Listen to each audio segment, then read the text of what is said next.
It's Patrick here from 2021. So we wanted to explain, at the very end of this episode, you're going to hear a super cute song that was written for our daughter, Daisy. It was done by a company that was a sponsor. They're called Songfinch. The song is so cute, and we love it so much, we didn't want to cut it. We just wanted to explain what it is when you get there. We don't have a code for Songfinch anymore, but they're amazing. They're still in business. If you're looking for a song for your loved one, go check them out.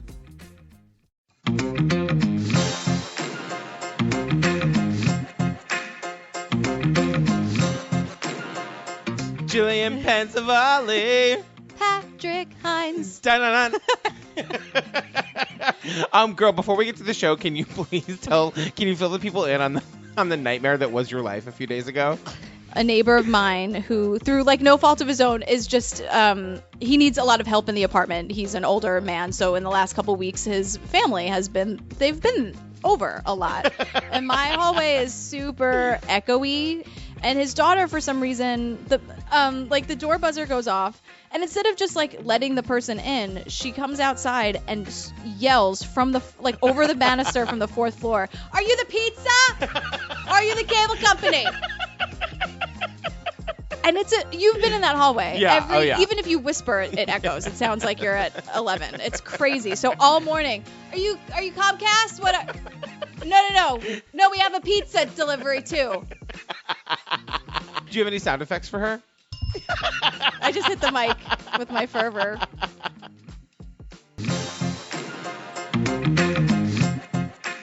Girl, what are we talking about today? Boy, we're talking about my kid could paint that. Here's a question I have for you. Yeah. Explain to the people why this is true crime. Oh, it's true crime because it's exploiting children. And stealing money from people. Right. So there's our thesis. That's where we stand on this.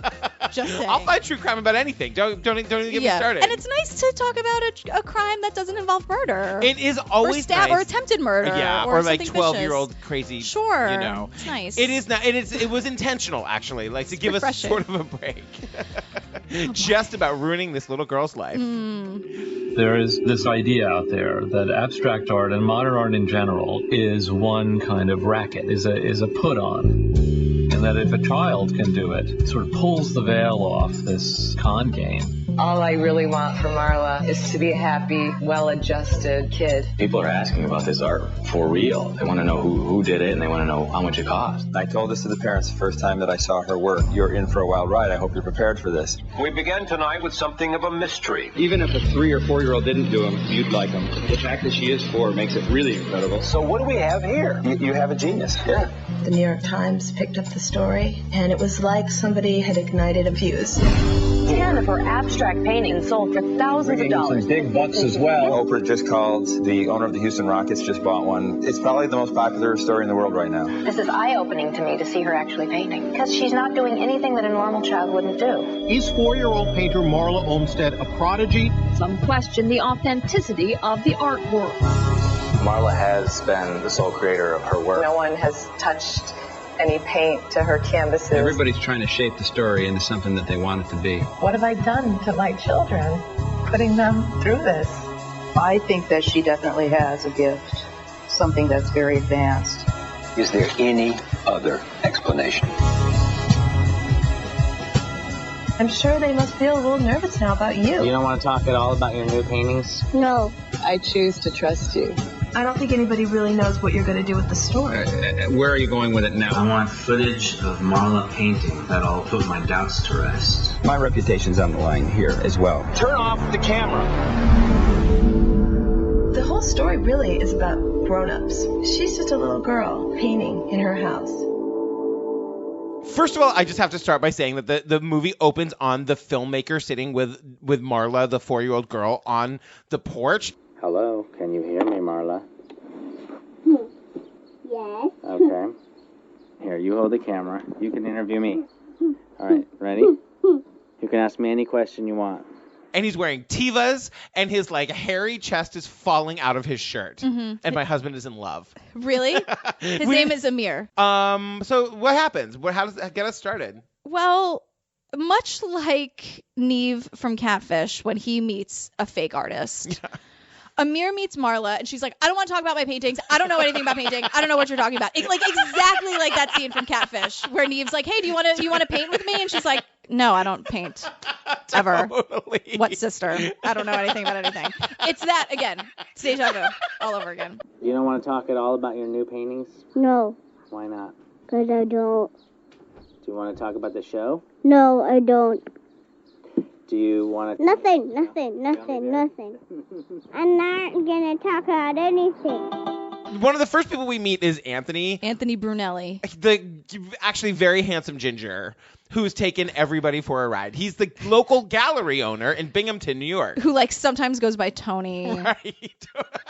All right. I have nothing to offer in this other than he's everything he says, it might as well be like, I'm like, this is a fraud. This is fake. I'm lying. I'm bullshitting you. Just from the beginning. The thing to know about Anthony is that he is a local artist. He's actually a really, really talented artist. And he does that like photorealism art where he like takes a photo and makes it makes a painting look exactly like the photo. It's the opposite of abstract art. It's like exactly what it is. Yeah, and he gets into this later, but like he says later he admits that he always thought abstract art was a fraud. But then he meets this little girl, Marla, and her family, and all of a sudden Marla is his way into the kerching. Right. Every person in this situation is perfect. The family is charismatic. Marla, when you see her, she's a doll. The paintings are unbelievable. Even if a 3 or 4 year old didn't do them, you'd like them. Yeah. The fact that she is 4 makes it really incredible. Right. They have this little 2.5-year-old son, Zane. Yeah. Both him and Marla could be on Gap ads. So it starts with all of this montage of like the media, like the word pandemonium is used, and it's like, oh my God, this 4-year-old. And native Marla Olmsted is creating a whirlwind of attention with her abstract paintings are already flying off gallery walls. Wait till you see how much your paintings go for. 10 of her abstract paintings have already been sold for thousands of dollars. Some big bucks as well. $5,500 a pop. And Marla's mother, Laura, says like, Marla is blissfully unaware of the success. And I'm like, yeah, I'm sure she is. Because there aren't her paintings. I'm sure she's as unaware as you could be as someone who didn't actually paint it. What's happening is they're at the opening for Marla's art is at this opening at Tony's gallery. Tell us what's happening today. Today is the opening of Marla's show here at the gallery. And it's just complete and utter bedlam with all the news crews that are here and the people from all over the world that have come to Great Binghamton. It's just pandemonium about this little girl and her work. We get the sense that Laura is not comfortable with all of the attention on her daughter. If this never happened again, it might be okay. And Marla's dad is like, wave to the camera. That's a camera. Are you getting used to the camera? And Marla is not about it. Are you getting used to that camera right there? It's a nice camera. Say, hello, camera. Look at the camera and say, hello, camera. Mark, the dad. Yeah. I hate you. He makes me super uncomfortable. I know. Same. Well, the thing about Mark that we find out right away is that he's like an overnight manager at a Frito-Lay factory. And also an aspiring painter. Weird. I know. Then it's like, we just got really lucky. You know, I just happened to be painting at the time. And Marla was like really interested in the paints. And I'm like, you don't say a 4-year-old was interested in painting. I know. Right out of here. I know. Like, of course she was. Marla was watching me paint and was very interested, asked over and over if she could paint. Dad, can I paint? So, as opposed to sticking her in front of the television so that I could paint, I actually gave her a brush and some paper and put her at the easel. And then eventually got to the point where she did a big canvas. I wanted to see what she could do because the paper was kind of limiting for her. Put her on the dining room table and in her diaper and let her go at it. This is when the family sits for like the first interview. We sort of like get the backstory of how we got to a point where a 4-year-old girl is having an art opening at this like fancy gallery. Right. So the story is that like are we calling him Anthony or Tony? Let's just call him Tony. Do you think he'll hate it more? Whichever one he'll hate more, I want to call him Anthony, because Tony's like his cool name. Okay, so if he hates it more. Can we just call him Ginger? Sure. Okay. Anthony Ginger is the one, like one of his friends was at the Olmsted's house, and they see this painting that Marla did. Right. Marla, in air quotes, everybody, that Marla did. And so the way that Mark and Laura tell this story is so, it just reeks of bullshit to me, because the story is like, oh, our friends came in and people just started noticing and they were like, those are cool. Like, maybe I'll hang it in my coffee shop, or maybe I'll do this. Like, they have all the chill, and they're big. They're not on like... They're canvases. They're huge canvases. They're not like on little like pieces of paper you get from your printer. Like, they're huge. If I walked in and there was a gigantic oil on canvas and you told me Daisy did it and it was awesome, I would be like, wait a second. And if you're the parent, you'd be like, look at this crazy thing my kid did. Right. I would have no chill. And these people have all the chill. And their excuse is like, well, she's our daughter. Anything she does is beautiful in our eyes. Right. Exactly. And I'm like, exactly. you guys, they're downplaying it from the beginning. And that's like big red flag. And it does seem like they have a story. Like, they're like, okay, here's the story. So they say that Marla, they have a friend that has a coffee shop, and the friend was like, we should hang this for a goof. I was basically doing the Marge Simpson groan this entire time. It's like, Our friend Andy, he owns a coffee shop, and he just said, well, hey, why don't we show her? He kind of said it, with like a grin, like, let's hang it up and see what happens. It'll be funny. That's the best you idiots could come up with. It would be funny. Just say we thought it was awesome. Maybe other people will see what we see. Like, maybe we just think that because it's our daughter, but maybe not. That's how you do this lie. And then they say that the friend was like, you called them and was like, no, you guys, we need to like pick real prices for this. Eventually, Andy has to call Laura and ask, hey, we need to put prices on this. People are asking about this art for real. They want to know who did it, and they want to know how much it cost. We just kind of laugh, like, this is a 3-year-old. What's going on? These people are so silly. Laura is like, we sold one painting and I called everybody that I knew. I felt it was a fluke. I made photocopies of the checks to save for her scrapbook growing up. And I thought that would be the end of it. And I wrote in my notes, of course, she scrapbooks. Look at her. Look at her. But that to me seems like the realist response. Right. Like, she sold a painting. Cool. Like, that's it. Now it's over. Yeah. Then I thought that would be the end of it. If it had ended like that, we'd have been thrilled. Mark says, I feel really lucky that, people are really interested in Marla. But, we never sent this stuff out. Everyone came to us. I feel very fortunate that other people took such an interest in Marla.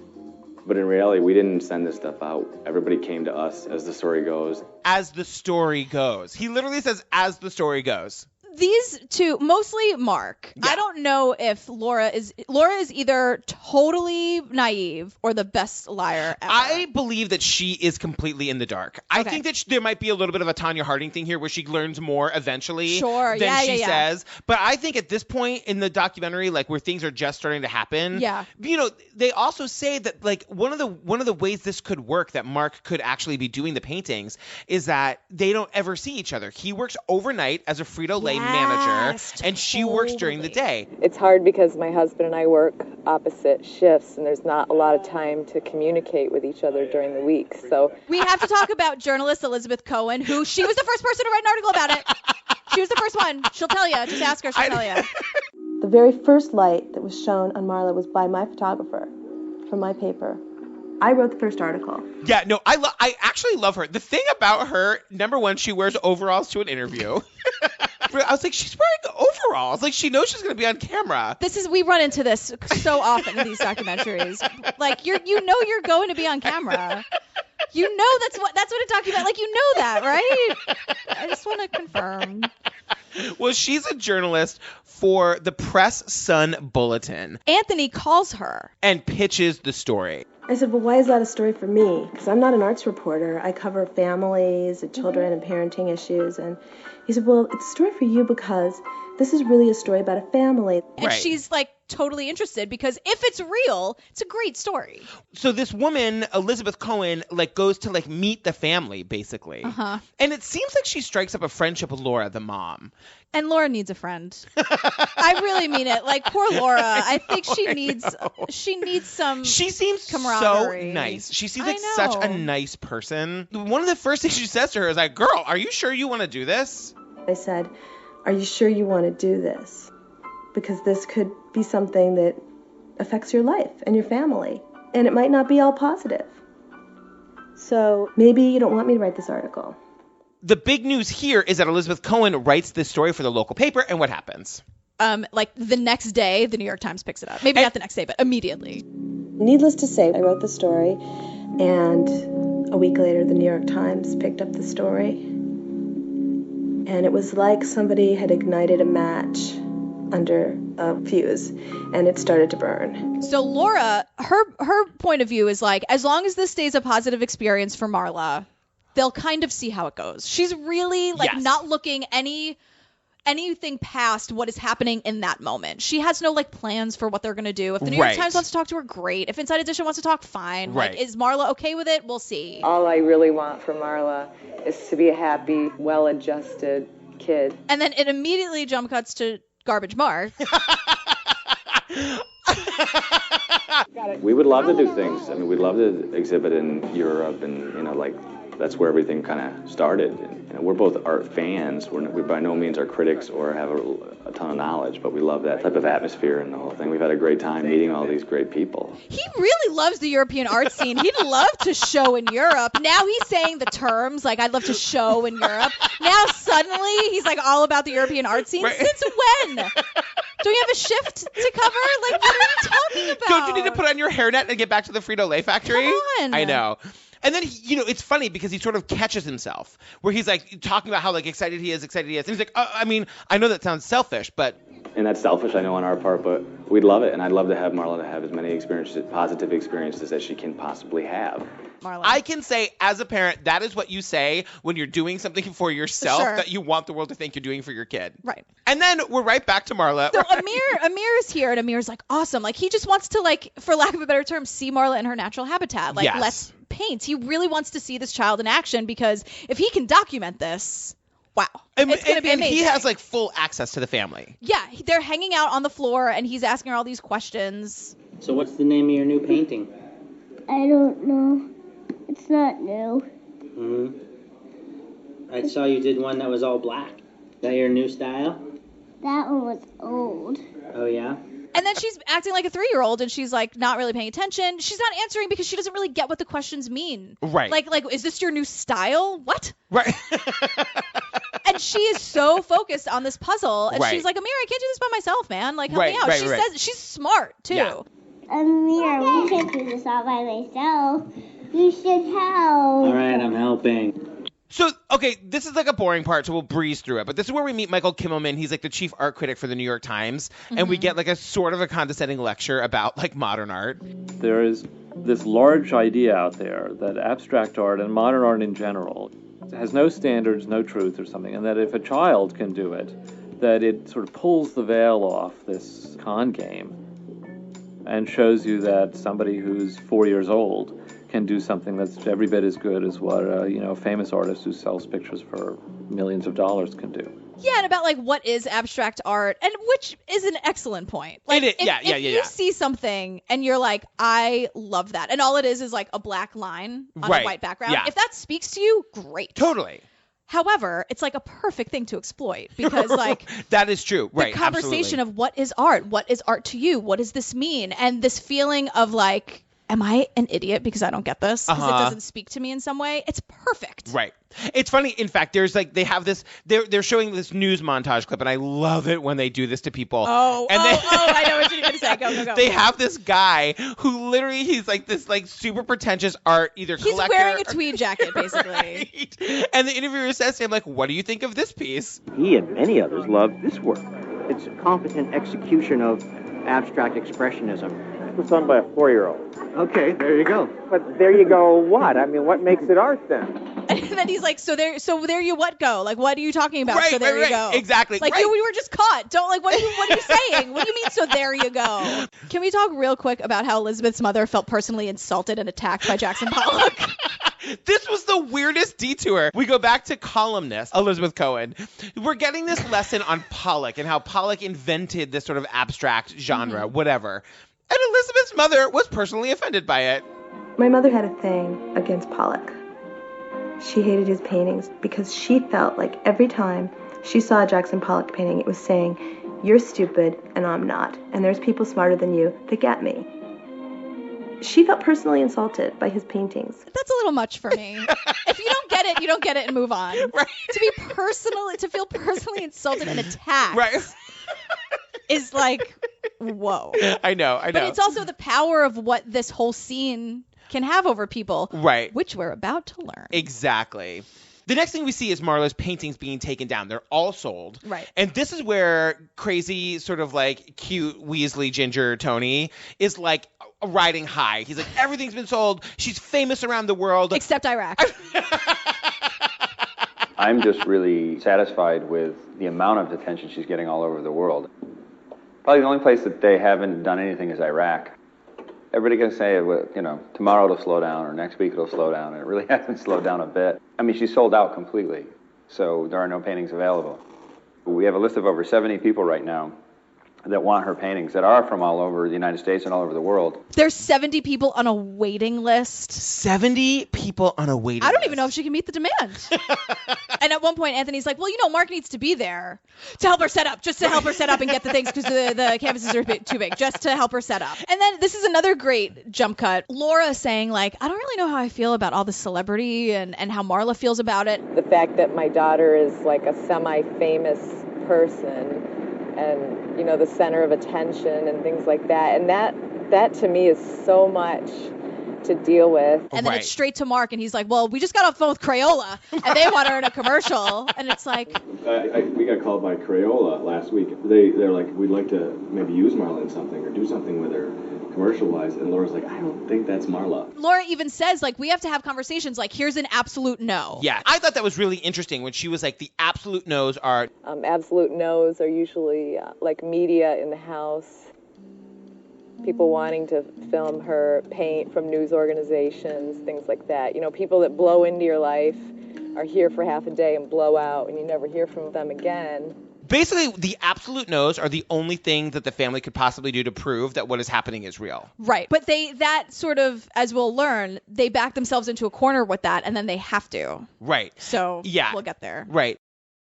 So the next bit of this documentary is sort of like two different things happening. One is Laura on the phone in her car, and then it's cutting back and forth to Mark in the house on the phone with a friend. The thing that's the most uncomfortable about the Mark part of this, where he's on the phone and he's talking about, like, it just sounds so gross to me. He's talking about how he was getting his friends to be investors when Marla was, like, doing her first gallery show. I told my friends, I said, you guys want to make an investment?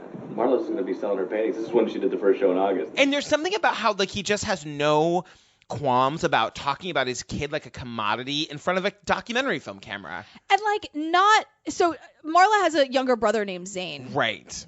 And these conversations with Mark are happening on the phone, and Zane and Marla are there, but he's acting like they're not. Paying no attention to them. And they're talking, and Zane is doing this thing where he just desperately wants the attention. I don't know how far into the filming this scene was, but you could tell Zane has no attention has been paid to this poor little sweet little kid. Right. And he's just talking over Mark on the phone, and Zane is looking at the documentary crew, and he was like, I paint too. Right. When I was in the hospital with Mommy, I was painting. When I was a baby, That is cool. When I was at hospital. Exactly. No matter what Marla decides to do later, it's always going to be a cool story of the little girl. She painted because she loved to paint and made people. I have a conspiracy theory about this, and we'll get to it later. Oh my God, we can't forget. I'm dying to hear it. So you know that, like, when they start, like, subtitling the kids, it's like, you have to pay attention. I love it. There's this other moment in here that is, like, the most monstery to me, because it's like Marla is painting in the kitchen and the dad's trying to get her to paint. Oh, man. And he's sort of like coaching her and sort of getting frustrated with her. And you see her doing what all 4-year-old kids do, where she's just like painting, like dumping a whole bunch of paint and then just like messing it all up with her hands. And it looks like that mud green. We've all been there. Exactly. We've all made that mud green. Right, exactly. This is what happened now. Last time we shot. This is not normal. Oh, man. And so there's like, she's done painting for the day, and Mark is sort of like basically scolding her, and the camera is on her face. Mm-hmm. And you see her making that face of like confused and sad, and I don't know why my dad is upset with me. Right. And then this is another theme that Mark does, this awareness that he's being recorded. Right. So totally. he'll say this, and then suddenly it's like, well, she's at her most natural when she's not on camera. The same thing happened at Inside Edition. Right.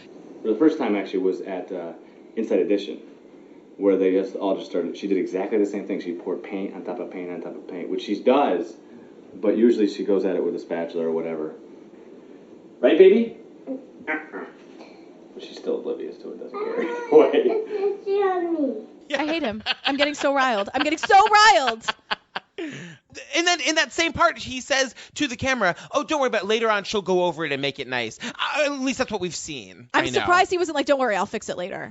That's really what he's saying. And you know what? She'll go back at it and she'll just go over it and make it nice. In all likelihood, at least that's what I've seen. Then we meet the collectors. Okay. All right. Where do we begin? You know what?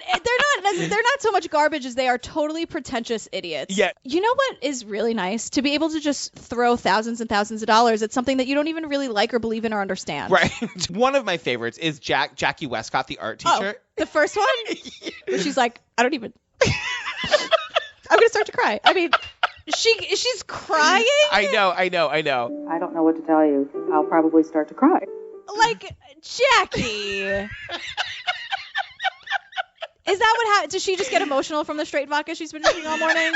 Because usually it makes me a little, like, hyper, but... Well, she says... Maybe she just is a drunk crier. I don't know. Jackie has this bizarre monologue about how, like... It's a monologue. It's soliloquy. It totally is.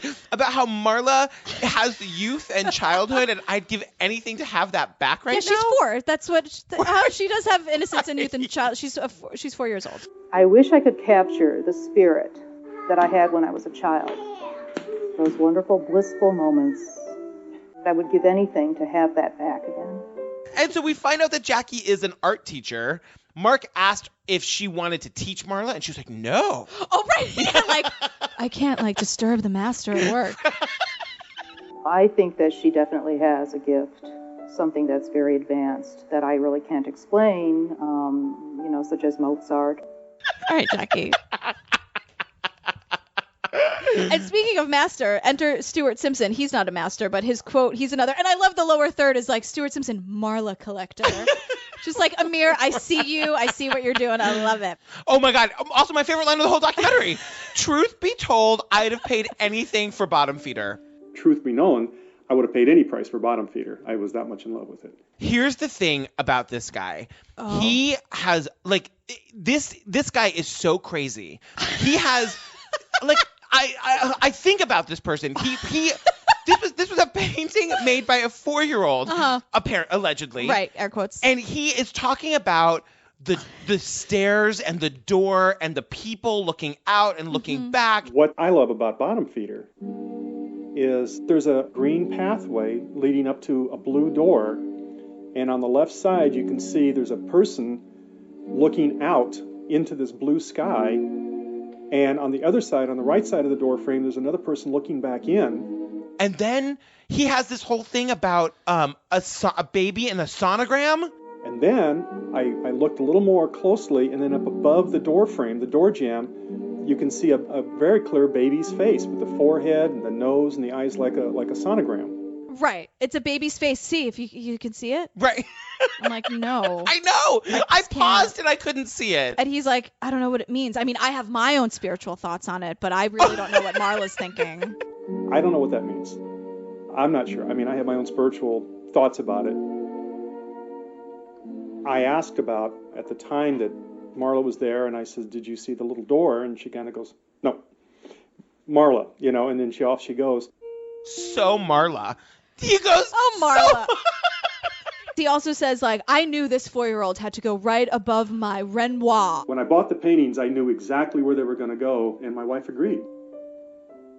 I knew that this 4-year-old needed to sit right above the Renoir sculpture. So we have the young master and the old master all in the same corner and just kind of commingling. Hook, line, and sinker, this guy. This is like... I know. So now we see the family sort of in New York. Marla's famous, Oprah's called and everyone's called. And they're getting ready. They're at a hotel. They're getting ready to go do the Jane Pauley show. They open the door to the limo, and what do they find? Car seats, 2 of them, for Marla and Zane. And they're like, you got to get a picture of this. You got to get a picture of the car seats in the limo. 2 car seats in the limo. That deserves a photo. Then, like, Dirtbag Mark immediately starts talking about how they're getting accustomed to the limo lifestyle. We're in the big limo. We've become accustomed to the limousine rides with car seats.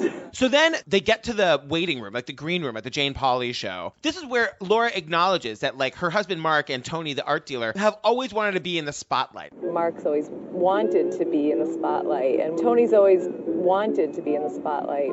I've always been more comfortable on the side and, giving an interview. That's enough. We don't need to do anymore. It's ridiculous. Give us a break. And the guys are like, come on, do it, do it, do it. And at one point, I know what you're going to say. Made me ding, ding, ding, ding, ding. Just get it right. Take it, because I'm going to throw it. Take it. I'm going to break it and throw it. Is this bell nailed down? Like, I can't.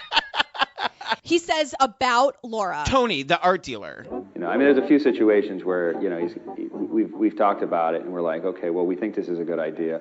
We just have to figure a way to approach Laura with it and spin it in such a way that she understands it. In a way she'll understand it. Right. Because she's just a dumb woman with a small brain. Right.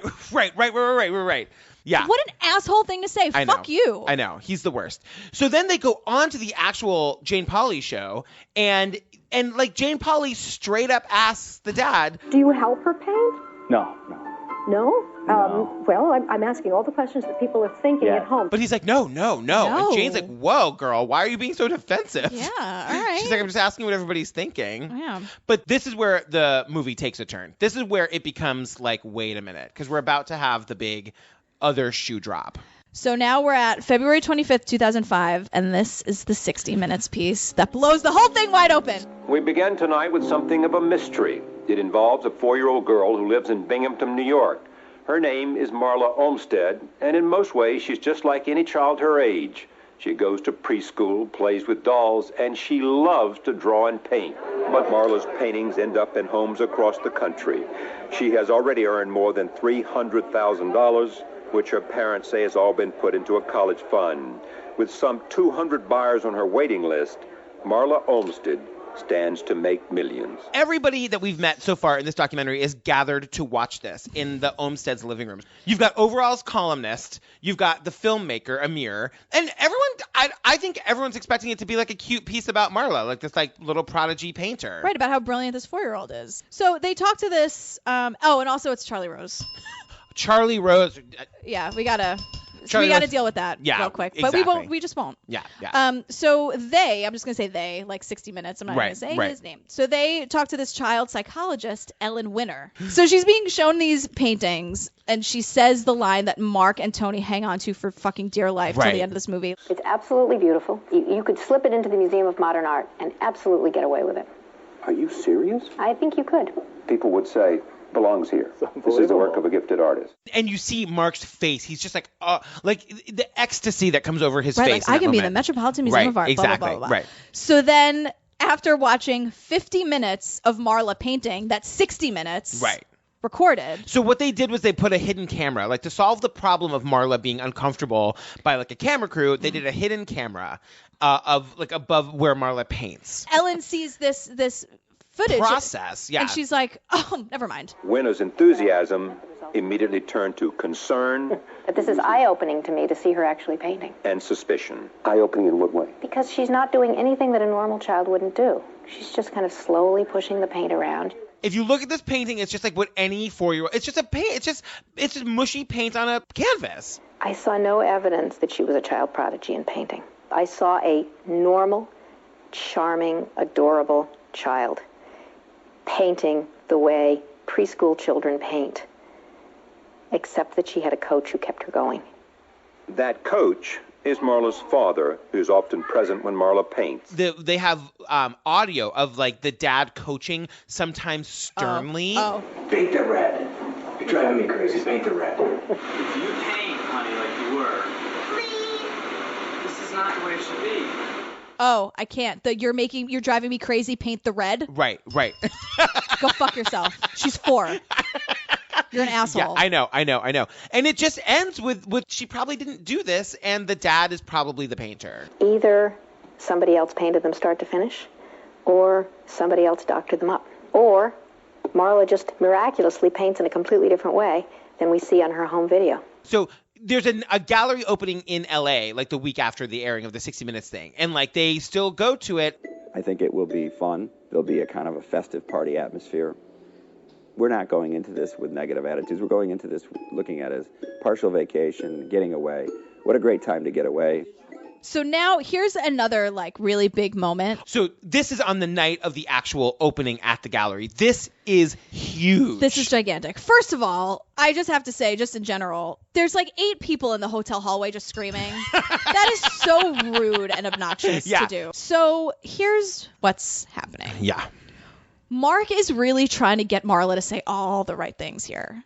Yeah, so they're outside their room door getting ready to go to they're on their way to the gallery. Right. And Mark hasn't learned that setting her up with these softball questions never works. Right. I don't know why he still is insisting on doing it. It's just going to make him angry, which is then going to make me angry, but whatever. So he's like, hey, do you know what we're doing, what the party is? And she's like, no, like, I just have to get dressed up and go to, like, I'm tired and whatever. So she's not giving him anything. We're going to go to Stewart's. Why are we going to Stewart's? Is it a party? What kind of party? I don't know. I don't know. Do you know why? Just a party. An art party?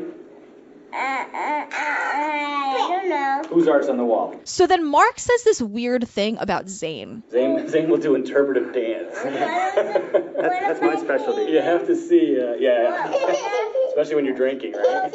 It sounds like he can just say, like, whatever, we can fake anything. If we can get away with this bullshit, we can make Zane whatever the fuck. Are you kidding me?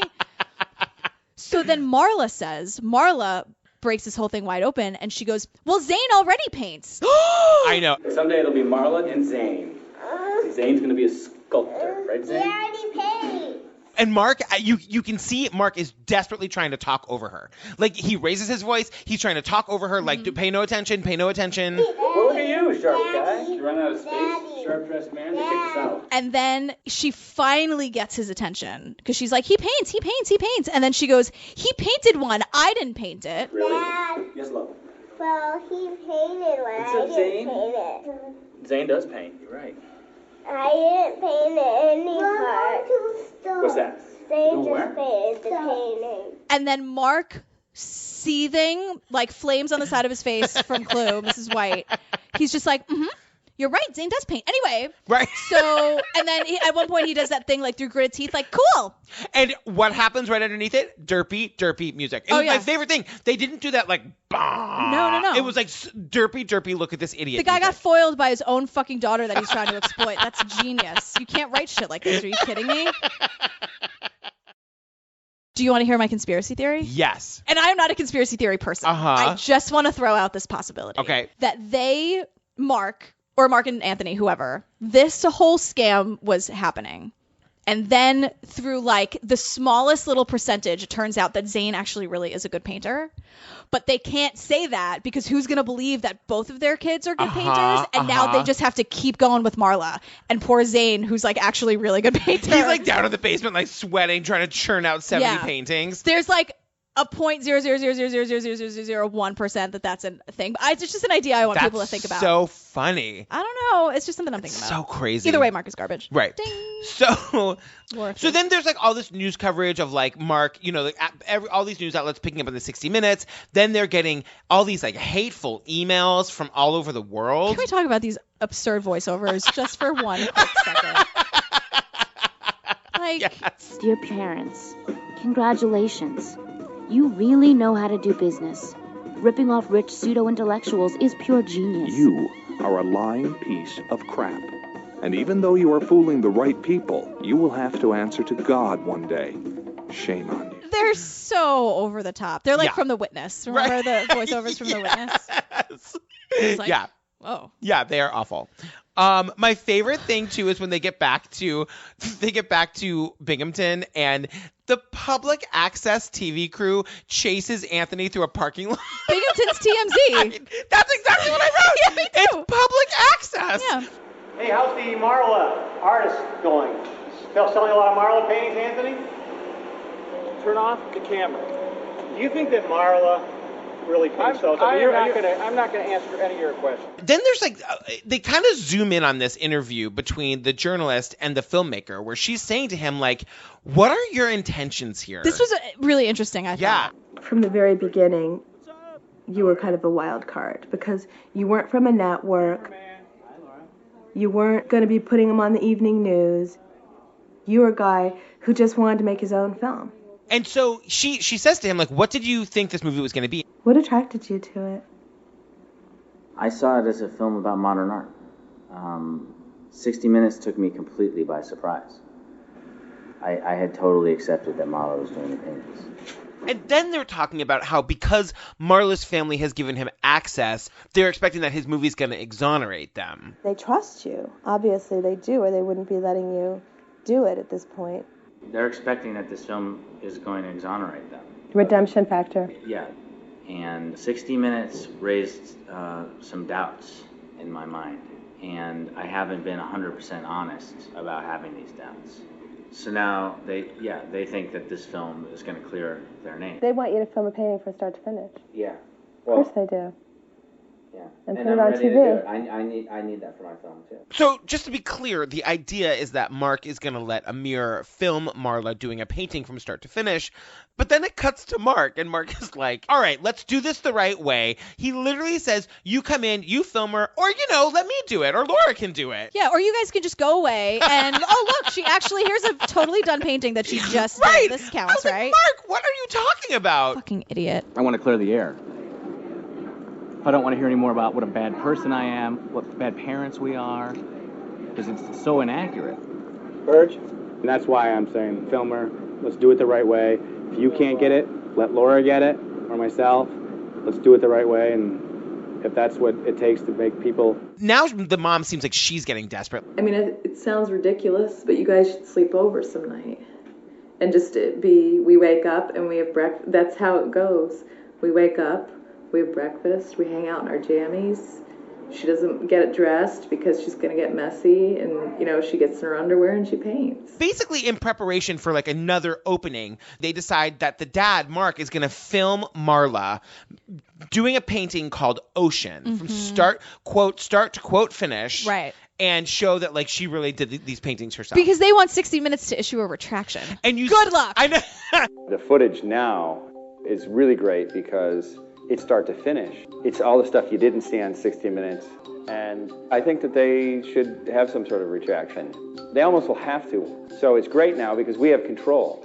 Again, she doesn't look like she's doing anything special. No. It looks like a regular painting. It's totally different than any of the other paintings that we've seen that were supposedly hers that she wasn't filmed painting. Right. Except that it looks just like the flowers painting that she did for 60 Minutes. Right. So then the filmmaker does this really cool thing where they sort of present the evidence. They put all the paintings up. So the first one they put up is Ocean, and then they put Flower next to it. Flower's the one that they did for 60 Minutes. They look identical. Right. And then they go through the other paintings. One's called Four, one's called Mosquito Bite, Blue Sun, Asian Sun, Ode to Pollock, Building, Lollipop, Zane Dancing. They're all gorgeous. They're all beautiful, gorgeous paintings that Marla clearly did not make. Right. So then now they're getting back to that Marla's gotten some positive press and she's doing the press again. They have another opening at Anthony's gallery and Anthony is once again calling her a genius. I can't tell you the excitement of having this show and being able to debut the DVD. Anybody that walks in here sees this work and watches that DVD. I don't think there's a person that can walk out of these doors feeling anything but the fact that she is truly, I really feel it's a genius. She really is. It boggles my mind each time I get a new painting. Before the gallery opening, oh my God, they bring in these two... Your face. They bring in these two collectors to who they want to buy a Marla. So they're getting a private tour. They want to buy a Marla. Unbelievable. Tony is working his ass off trying to get them to buy Ocean because someone needs to buy Ocean from the DVD. Because that, in their mind, will kind of solve everything. If they get all these dumb idiot collectors to spend $20,000 on the thing from the DVD, then in their minds it proves that she did everything else because it's on par with everything else. This is on the DVD, so this painting becomes special. Right. This becomes almost like a landmark painting. What's going to happen is, I know what's going to happen, if this doesn't sell opening night, people are going to go watch this DVD. And then they're going to come back. And they're going to come back and say, because they're going to see how this little girl created it. And you'll be so amazed when you see how she created it. But when you look at Ocean hanging on the wall, it doesn't look anything like these other beautiful paintings. And you know who points it out? The collectors. The collectors. Aren't you buying it? Because it doesn't look like the same person's painted it. It looks like it was painted by, I mean, I know it wasn't. It's just different. It's different from the normal painting that she does. Tony convinces these people to spend $20,000 on something that they don't even like or understand. Right. How much money do you have to do that? Is that your choice? I guess. Ocean? I guess, yeah. Congratulations. But then, you know why I don't feel bad for them? They go get in their tacky white Humvee and drive of course away. They do. And I was like, you know what? They deserve to be scammed, these idiots. Yeah. Remember Humvees? You know, it's like 2 gallons to the mile. It's just like the carbon footprinting all over just killing the earth. Get out of here. Get your crappy painting and get the hell out of here. Get out of here. Before we get to the end, this is like the penultimate huge thing that happens. Where like the filmmaker is at the house with Marla and Mark. Marla's on the floor painting. And Mark is there. And this is meant to be like where they're filming Marla painting. Mm-hmm. So what happens? So she is basically saying, she is begging Mark. And you get the sense like she doesn't know how to paint without this routine that they've come into. Exactly. Here, let Daddy sit over here. Your turn to do it. No. You paint a face. I'll tell you what to do. You'll tell me, you'll coach me? I'll have to get my own to do that. So she's saying like either like just help me, tell me what to do, or tell me what color to pick. Right. And he's like, no, I'm not doing that. And you can like feel the camera on him. All right, just help me, dude. Or tell me to be done or help. What one? Pick. Marla, I'm only going to do one of those things. do what you want, sweetheart. You have to tell me what to do right now. You see? And then his wife calls, and he's being all sarcastic with her on the phone, like, well, they got what they needed. They got the footage they needed. She's telling me to do a face on it and telling me to paint on the painting and stuff like that. All the stuff you love. She was just saying, you do it. So, but I wasn't asking her to do anything. She's just being silly. And then he goes on this whole thing where I'm like, is he about to spontaneously combust? I know. He looks, yeah. Because he's like, she says these funny things. It's funny. What it is that it's funny. The thing is that it's funny because she says these things as if I'm painting, and that's the funny part. So it's kind of funny. She says funny things all the time, but when you're on camera, forget about it. For all we know, it's true, but it's not. So it's kind of funny. But that's what I don't want this documentary to be about 60 minutes, although it seems like everybody wants to talk about 60 minutes, but I'm not. Because I don't talk about it ever until you guys are around. So that's when the mom gets home, Laura gets home, and they're sitting on the couch for their like final interview. And this is really heartbreaking because it just has not gone the way the family hoped it would. No. And the filmmaker says basically what it comes down to, just to be 100% candid, is that to me, if Mark helped a little bit here and there, in some way, it would be really hard to explain on the stage of Jane, Polly show, Right. Do you help her at all? Whatever. I mean, it's easy to just say no. And I mean, I don't know. Am I completely off base? And Mark is glaring at him. Yeah. I'm like, he's gonna jump off that couch like how Charles Manson jumped off the table in the courtroom and attack the judge or the lawyer or whatever. I'm like, he is 4 seconds away. Yeah. He's clutching the couch because if he doesn't, he's gonna jump up and murder Amir. Right. And he also is he's like, well, I was basically her assistant. I mean, all I can think about is when she started, and this was a lot of the interviews in the beginning. Did you have any real help or influence? I said, pretty much her assistant. I used to tell her not to push the brush, but to pull it. And he's like, if I were to influence her, the paintings would have gone much quicker. And the wife is like, wait, what? And you're like, wait, what's happening here? Right.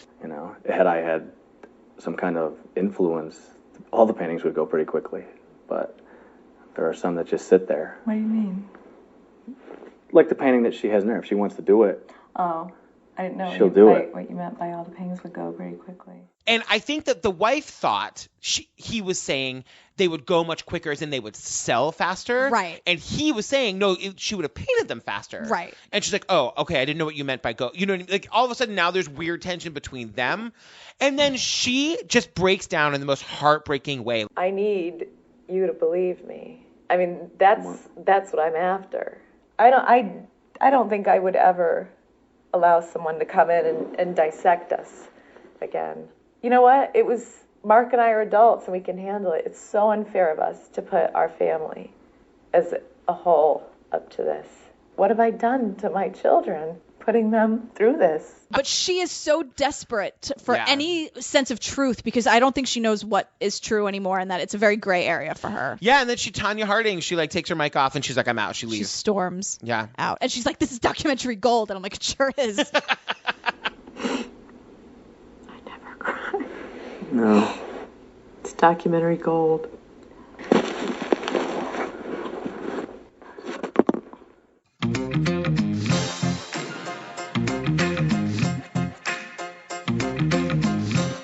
You know, I did a little bit of research and everyone's fine. Like, they don't talk about Marla doesn't have any memory of this at all. No, she does have a website though. Oh, does she? They're selling her paintings. Are they? But she says, like, in one article I read where the interviewer says, you know, would you consider yourself a prodigy? And she basically bursts into laughter. She's like, no, not at all. Like, I played sports a little bit and no. Marla's, I mean, she's at 17 or 18 now. And she's just talking, like, it's normal. Her parents are still married. Everything's fine. Nobody talks about it.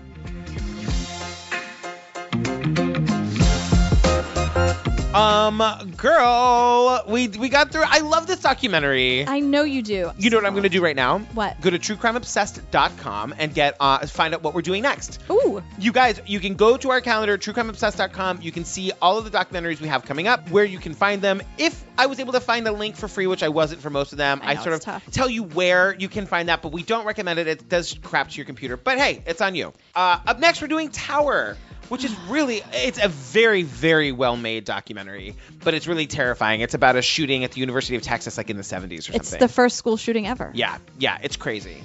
Girl, where can they find us? At True Crime Obsess on the Twitter and our Facebook group, True Crime Obsess Podcast Discussion Group. I know it really rolls off the tongue, but you guys, I wanted to do this thing. I wanted to try this thing where, you know, we see all the time that you guys are recommending us to your friends, and I'm obsessed with that. I wanted to do a hashtag where people could do hashtag Get Obsessed. And if you have a friend that you think would be really into our podcast, tag them in it, tag us in it with the hashtag Get Obsessed, and we'll take it from there. I am loving this. Yeah. So hashtag Get Obsessed. And share and like let people know about our podcast. We really, really, really appreciate it. Yay. We love you guys. We love you. Stay tuned for the preview for Tower. Then we're going to do our hilarious outtake. And then this week, you guys, our palette cleanser isn't going to be our typical palette cleanser. As I mentioned in the commercial, we are going to do the Song Finch commercial that they wrote for Daisy. We're going to play the whole thing. Perfect. And you'll get a little bit of reaction from Daisy at the end. Love it. Love you. Bye. Bye. I was in Shakespeare class when it started, and we all ran to the windows of the English building.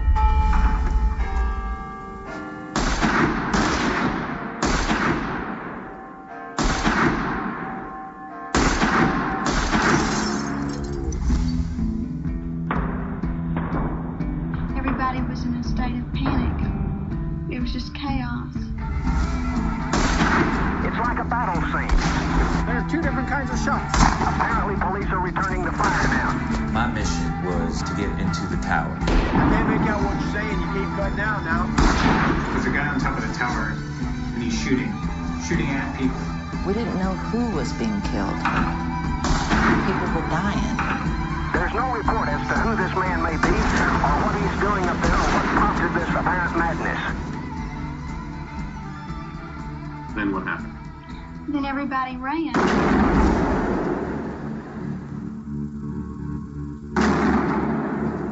I just remember looking up at the sky. It was so blue. And just thinking, I guess this is it. You're gonna be okay.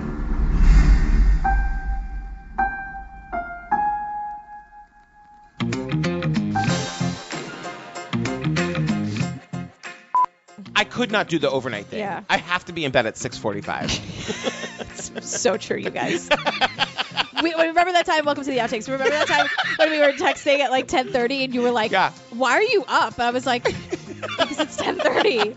And And you were like, is this like what time people are normally up until? I had like 40 questions for you. And I was like, you used to be a bartender. One night Daisy was sick and you and I were literally texting until 3 o'clock in the morning. And I was like, what is happening? Mind you, it was like January 4th. And you were like, I can't remember the last time I stayed up past midnight. And I was like, so how was your New Year's? New Year's, where I was like, I have a strict bedtime of like 3:30 in the afternoon. It just gets earlier and earlier. Oh, this is a nice trip to the outtakes.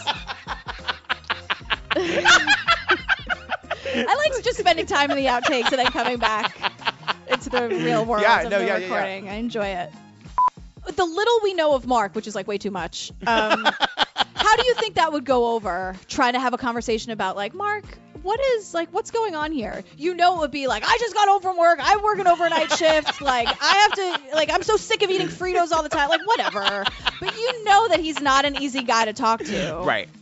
I'll totally scrapbook with Laura. Yeah.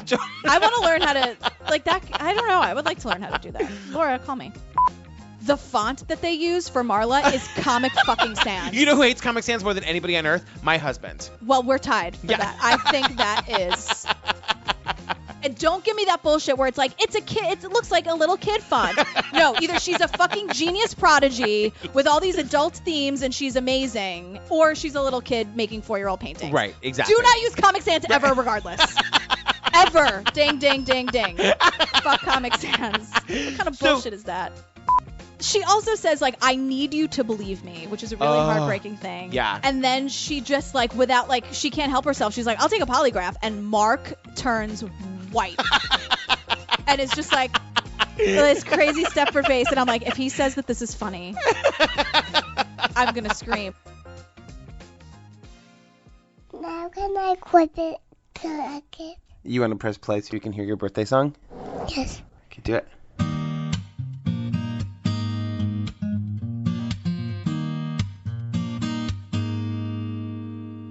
On a cold day in March, you were 6 days old when you pulled up outside. We didn't know what the future might hold when we saw you for the first time. We waited so long just to see you, just how you waited to see us too. Some families are big, but some are smaller. We're so happy that you're our daughter. You like ponies and climbing trees. Let's have a bowl of macaroni and cheese. Right in the subway, you say, "D for me." It's your special day, so get crazy. Happy birthday, Daisy. Happy birthday, Daisy. Through these 4 years, you're growing older. My, how the time has flown. With Daddy, other Daddy, Allie and Grover, we make the perfect home. We waited so long just to see you, just how you waited to see us too. Some families are big, but some are smaller. We're so happy that you're our daughter. You like ponies and climbing trees. Let's have a bowl of macaroni and cheese. Right in the subway, you say, "D for me." It's your special day, so get crazy. Happy birthday, Daisy. Happy birthday, Daisy. Happy birthday, Daisy.